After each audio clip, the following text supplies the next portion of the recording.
এই এত রাত্রে কি করতেছো? এমন আয়রন করার সময়? মানে আমার ওই প্যান্টটা আয়রন করলাম তো তোমার শার্টটা আয়রন করা হয়ে ওই যাবে। প্যান্ট আয়রন করছো? হ্যাঁ, এটা গুড। বানাইছি আজকে। এখন আমার শার্ট দিচ্ছে তাই? হ্যাঁ, এই ও, শার্টে না বেশি গরম দেওয়া যাবে না, কত সময় লাগবে? হালকা গরম। এই তো, না শার্ট করতে একটু টাইম লাগে, ও, সুন্দর করে করতে গেলে টাইম লাগবে। একদম লন্ড্রির মতো করে দেবো। তাই? হ্যাঁ। পারো তুমি? হ্যাঁ, একসময় আমি লন্ড্রি চালাইছি, তুমি জানো। ও, কত কিছু আয়রন করছি, ব্লেজার, তারপর অনেক কি অনেক দামি দামি জিনিস আয়রন করছি। এখন করো না? না এখন তোমার বউ হওয়ার পরে রিটায়ার্ড?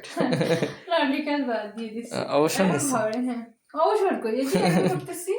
আচ্ছা ঠিক আছে, করো।